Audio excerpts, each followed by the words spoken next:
హల్లెలూయా. ప్రార్థన చేసుకుందాం. తండ్రి నీకు వందనాలు. కృప కలిగిన మా యేసయ్య, ప్రేమ స్వరూపుడమైన మా తండ్రి, ఈ వాక్యము ద్వారా మాతో మా అందరితో ఈ ప్రపంచముతో మాట్లాడమని యేసు నామములో ప్రార్థిస్తున్నాం తండ్రి. ఆమేన్.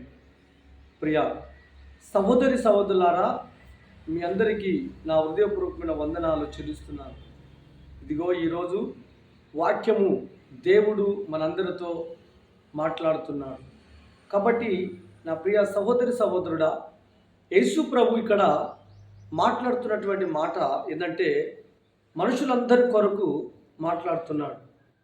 మరి ఏమని మాట్లాడుతున్నాడంటే, ఈ భూమి ఎవరిది, ఆకాశం ఎవరిది, ఈ భూమి మీద నివసిస్తున్నటువంటి ప్రజలు ఎవరు, ఎందుకు ఈ భూమి నిర్మించబడ్డది, మరి నిర్మించబడినటువంటి భూమి మీద ప్రజలు ఎలా నివసించాలి, ఎలా నివసించి ఈ భూమిని ఆకాశమును సృష్టించినటువంటి సృష్టికర్తను మనం ఎలా పూజించాలో, ఈ విషయాలన్నీ దేవుడు ఒక్క వాక్యము ద్వారా మనతో మాట్లాడుతున్నాడు. అదేమి వాక్యం అంటే, మార్కు సువార్త 12వ అధ్యాయము 1వ వచనం కంటే మనం చదువుకుందాం.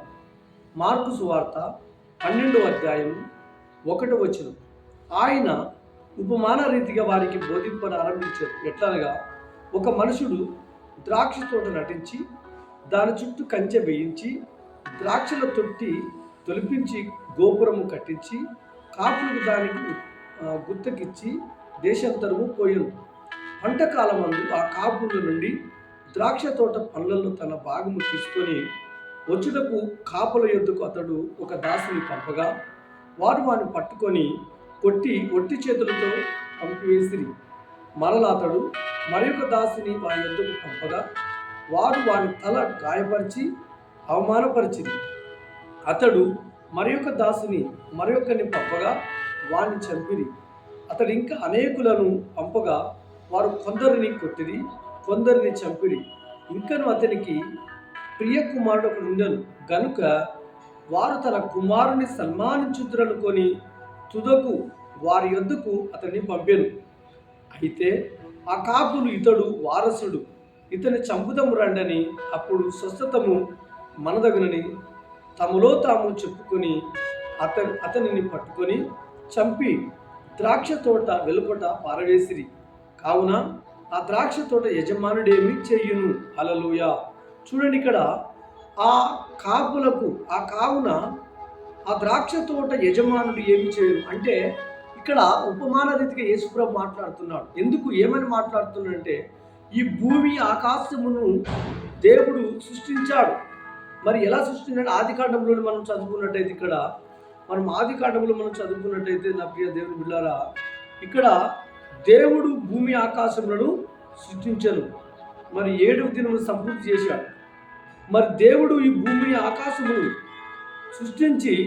సృష్టించిన దేవుడు మనం ఇక్కడ చదువుకున్నట్టయితే, హల్లెలూయా, భూమిని ఆకాశం సృష్టించిన దేవుడు ఇక్కడ ఏమంటున్నాడంటే, ఈ భూమిని ఆకాశమును సృష్టించి ఈ భూమి మీద ఆదామును సృష్టించాడు. ఆదామును సృష్టించి ఆదాము యొక్క పక్క ఎముకల నుండి అవ్వను సృష్టించాడు. అవ్వను సృష్టించి దేవుడు అనుకున్నాడు, ఇదిగో ఈ భూమి మీద ప్రజలు ఫలించాలి అనుకున్నాడు.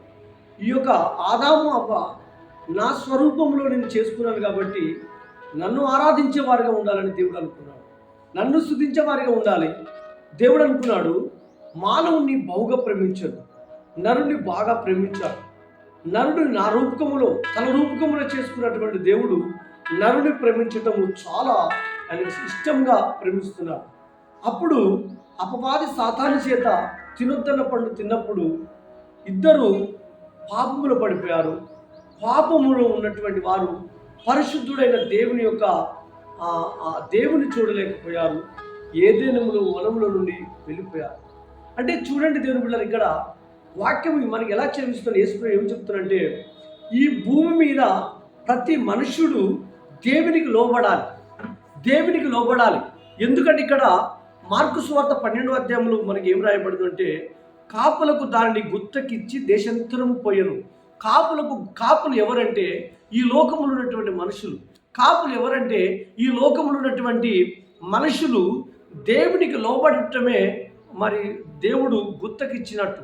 మనం ఒక వ్యవసాయం చేసేటువంటి భూమి ఒక అతనికి గుత్తకిస్తాం. గుత్తకిచ్చినప్పుడు ఒక కవులుకి ఇస్తాం. ఆ కవులుకి ఇచ్చినప్పుడు అతను ఏం చేస్తాడంటే కవులు చేసుకున్నటువంటి వ్యక్తి ఆ యొక్క భూమికి ఆ సొంత యజమానుడు కాడు. ఆయన ఎందుకంటే ఆ సంవత్సరం పంట పండించుకొని వెళ్ళిపోయేవాడు. యజమానుడు ఎవరంటే సొంత భూమి గలవాడు. ఇప్పుడు యజమానుడు ఎవరంటే సొంత భూమి గలవాడు. సొంత భూమి గలవాడే యజమానుడు.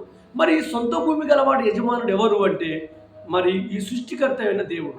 ఈ దేవుడు సృష్టించినటువంటి భూమి మీద దేవుడు మనకు ఈ భూమిని గుత్తకిచ్చాడు, అంటే కౌలుకిచ్చాడు. కౌలుకిచ్చినప్పుడు మనం కౌలు రైతులంగా ఉన్నటువంటి మనం, అనగా దేవుని యొక్క ఆ భూమిని అక్కడ సృష్టించిన దేవుని మనము ఏం చేయాలంటే ఈ భూమి యజమానికి మనం లోబడాలి. హల్లెలూయా. మరి భూమి యజమానికి లోబడకుండా మనం ఏం చేస్తున్నాం అంటే తిరుగుబాటు చేస్తున్నాం. ఇక్కడ మన యెషయా గ్రంథంలో మనం 1వ అధ్యాయం 2వ వచనంలో చదువుకున్నట్టయితే యెషయా గ్రంథము 1వ అధ్యాయం 2వ వచనంలో రాయబడి ఉంది. మరి ఏమని రాయబడి ఉంది అంటే ఇక్కడ దేవుని వాక్యము చూడండి, మనం చదువుకుందాం. యెహోవా మాట్లాడుచున్నాడు, ఆకాశం ఆలకించుము, భూమి చెవియొగ్గుము. నేను పిల్లలు పెంచి గొప్పవారినిగా చేసి తిని వారు నా మీద తిరగబడి ఉన్నారు. చూడండి, నా మీద తిరగబడి ఉన్నారు. ఎప్పుడైతే యజమానుడు, మనము కౌలు తీసుకున్నటువంటి రైతు యజమానుని మీద, అంటే ఈ భూమి నాది, ఈ భూమి యజమానుని పూర్తిగా చంపేస్తే ఈ భూమి అంతా మనకే అవుతుందని ఒక క్రూరమైనటువంటి ఆలోచనతో కౌలు తీసుకున్న రైతు ఒక్కసారి ఆలోచించినట్టయితే ఈ సొంత యజమానునికి ఎంత బాధ ఉంటుందో ఒక్కసారి గమనించండి ప్రియులారా. ఎందుకంటే సొంత యజమానుడు ఎవరు? ఈ సొంత యజమానుడు ఎవరంటే ఈ భూమిని సృష్టించినటువంటి దేవుడు, ఈ ఆకాశం సృష్టించిన దేవుడు. ఆయన బాధపడుతున్నాడు. అందుకే అన్నాడు ఇక్కడ, నేను అనేక మంది ప్రభు గురించి, దేవుని మరి ఈ లోకంలో సృష్టికర్త గురించి తెలియక అనేక విషయాలలో అడపదడపడుతున్నారు. అనేక మంది ఇక్కడికి పరిగెత్తుతున్నారు. ఇదిగో ఎక్కడికి పోతే క్షేమం వస్తుంది, ఇక్కడికి పోతే క్షేమం వస్తుంది, ఇక్కడికి పోతే క్షేమం వస్తుంది, ఇక్కడ పోతే క్షేమం వస్తుంది, ఈ గంగల మునిగితే క్షేమం వస్తుంది, ఈ గోదావరిలో మునిగితే క్షేమం వస్తుంది, ఈ నదులలో మునిగితే క్షేమం వస్తుంది. మనుషులు పరిగెత్తుతున్నాడు, ప్రయాసపడుతున్నాడు, కానీ నిజమైంది నీ కాడనే ఉంది, నీ యొద్దనే ఉంది. అది ఏమిటంటే ప్రభు అయినటువంటి సృష్టికర్త అయిన దేవుడు నీ యొద్దనే ఉన్నాడు. ఆయన ముందు కూర్చొని చందులో ఉన్నాడు. సృష్టికర్త ఆత్మస్వరూపుడై ఉన్నాడు. ఈ భూప్రపంచమంతా ఆవరించి ఉన్నాడు. ఆయన ఎలా ఉన్నాడంటే గాలి వలె ఉన్నాడు. హల్లెలూయా. గాలి వలె ఉన్నాడు దేవుని బిడ్డలారా. అందుకని అంటున్నాడు, ఇక్కడికి అనేక మంది ప్రవక్తలు పంపాడు. ఎవరంటే పాస్టర్స్, దైవజనులు. అనేక మంది దైవజనులు ఎన్నుకొని, ఇదిగో నేనే దేవుడను, మీరు సువార్త ప్రకటించండి, ఎందుకంటే ఈ భూమి నాది, నేను సొంత యజమానులని ప్రవక్తలు పంపిస్తాడ. ప్రవక్తలు కొంతమంది ఏం చేశారంటే ప్రవక్తలు చంపారట. సువార్తను కొడతా ఉన్నారు, సువార్తకు చెప్పిన వాళ్ళని కొడతా ఉన్నారు. ఎందుకు కొడతా ఉన్నారు? సువార్తకులు దేవుడు చెప్తున్నాడు, నిజమైన దేవుడు, ఆయన యజమానుడు త్వరగా రాబోతున్నాడు ఈ భూమి మీదకి. అప్పుడు నువ్వు కూలివానివి, ఈ భూమి నీది కాదు, భూమి చేసింది ఆయన నువ్వు యజమానుడు. నువ్వు ఏం ఆలోచిస్తున్నావు అంటే ఆయన పంపించినటువంటి సువార్త చెప్పుటే వాళ్ళని నువ్వు కొడుతున్నావేమో, లేకపోతే వాళ్ళ వాక్యము బోధిస్తున్నటువంటి వారిని నువ్వు ఇబ్బంది పెడుతున్నావా? ప్రియ సహోదరుడా, ఈ వాక్యం ద్వారా నువ్వు అన్యుడివే కావచ్చు, దేవుని నమ్ముకున్నావా నమ్ముకోలేదు నాకు తెలియదు. ఒకవేళ దేవుని నమ్ముకోకుండా ఉంటే కూడా నువ్వు ప్రభుని వెరగకపోతే నువ్వు తెలుసుకో. ఎందుకంటే ప్రభుని ప్రకటిస్తున్నటువంటి ఈ సేవకులు కావచ్చు, సువార్థికులు కావచ్చు, వీళ్ళు ఉట్టిగానే ఏదో పనికి లేకుండా, పాట లేకుండా ఈ సువార్త ప్రకటించట్లేదు. ఎందుకంటే యజమానుడైనటువంటి వాడు ఆయన త్వరగా రాబోతున్నాడు. ఎందుకంటే ఈ భూమి ఆయనది కాబట్టి రాబోతున్నాడని కొందరి మనుషులని, ప్రవక్తలని, పాస్టర్స్ని, దైవజనులని వెన్నుకొని మీకు సువార్త ప్రకటించడానికి పంపిస్తున్నాడు. వీరి మీద మీరు ఎవరైతే అటాక్ చేసి, ఎవరైతే మీరు ఇబ్బంది పెడతారో ప్రియ దేవుని బిడ్డలారా, రేపు టైంలో మీరు దేవుని యొక్క రుచి మీరు చూడబోతారు. దేవుడు ఉగ్రత మీ మీదకి వస్తారు ఇప్పుడు భవిష్యత్తులో. ఎందుకంటే మేము కూడా తెలియక ముందు మేము కూడా దేవుని విక్కరించాం. యేసు ప్రభు అంటే మాకు ఎవరు అనుకున్నాం, కానీ ఆయన నిజమైన యజమానుడు, తండ్రి అయిన దేవుడు యేసు ప్రభు. నీవు ఇప్పుడు వస్తే ఆయన రక్తం ద్వారా కడగబడి ఆయన తండ్రి చేర్చుకుంటాడు. ఎందుకంటే తండ్రిని చూడలేవు, తండ్రితో మాట్లాడలేవు. యేసు ప్రభు రక్తము ద్వారానే నువ్వు కడగబడాలంటే మనిషిగా వచ్చాడు ఆయన. నన్ను శుద్ధి చేసి ఆయన పాదల సన్నిధిలో నిలబెట్టడానికి సిద్ధంగా ఉన్నాడు. కాబట్టి సహోదరుడా, ఈ మాటలు ఎందుకు చెప్తారంటే, మనము ఇక్కడ కౌలు తీసుకున్నాం భూమి. ఈ భూమిలో మనం బ్రతికేటువంటి వాళ్ళం. మరి లాస్ట్కు మనము యేసు ప్రభుని కూడా పంపిస్తే యేసు ప్రభుని కూడా ఈ భూమి మీద మనుషులు ఏం చేశారంటే చంపేశారు, సిలువేశారు. అందుకనే ఇప్పుడు ఆయన ఏమంటున్నారంటే లాస్ట్ ముచ్చట నేను చదివి మరి ఇప్పుడు ఇక్కడ మార్కు సువార్త 12వ అధ్యాయంలో మరి ఏం రాయబడిందంటే మరి 12వ అధ్యాయంలో లాస్ట్ మళ్ళీ మనం చదువు స్తోత్రం కలిగిన కాక ఏముందంటే లాస్ట్ చూడండి, అతడు కావున ఆ ద్రాక్ష తోట యజమానుడు ఏమి చేయను, అతడు వచ్చి ఆ కాపులను సవరించి ఇతరులకు ఆ ద్రాక్ష తోట విచ్చును కదా అని ఇక్కడ చెప్తున్నాడు. అంటే అతడే వచ్చి, నువ్వు సొంత యజమానుడు ఎవరంటే సృష్టించిన దేవుడే వచ్చిందంటే ఈ భూమి అంతమైపోతుంది. దేవుని బిడ్డలారా, మనుషులందరూ భయంకరమైన స్థితులకు వెళ్ళడానికి దేవుని యొక్క ఉగ్రత ఈ భూమి మీదకి రాకముందే నా ప్రియ సహోదరుడు త్వరగా యేసు ప్రభుని తెలుసుకో, దేవుడు ఎవరో తెలుసుకో, దేవుని యొక్క శక్తి ఏమిటో తెలుసుకో. ఆయన సృష్టికర్త, ఆయన ఎక్కడో లేడు, నీకనే ఉన్నాడు. నువ్వు ఉన్న చోటనే నువ్వు మోకరించి ప్రార్థన చేసి, ప్రభువా దేవా ఈ భూమిని సృష్టించింది ఎవరో నాతో మాట్లాడు ప్రభా, నువ్వు 2 చేతులు పైకెత్తి నువ్వు మోకరించినట్టయితే, నువ్వు మోకాలు ఒడితే ఎమ్మెల్యేనితో గౌరవించి మాట్లాడతాడు. నువ్వు మోకాల మీద ఉంటే ముఖ్యమంత్రి నీ వైపు చూస్తాడు. కానీ అందరికంటే గొప్పవాడు నువ్వు మోకాల మీద ఉంటే సృష్టించిన దేవుడిని సృష్టించి ఈ భూమి మీద నీకు అధికారం ఇచ్చి నిన్ను ఫలింప చేయటం కాకుండా నీ కుటుంబాన్ని, నీ పిల్లల్ని బావుగా ఫలింపజేసి నిన్ను ఆశీర్వదించి నిన్ను ఈ భూమిలో ఉన్నంతకాలం ఉంచుతూ ఈ భూమిని విడిచిపెట్టిన తర్వాత కూడా నీకు ఒక ఆత్మకి పరలోకం ఉంది.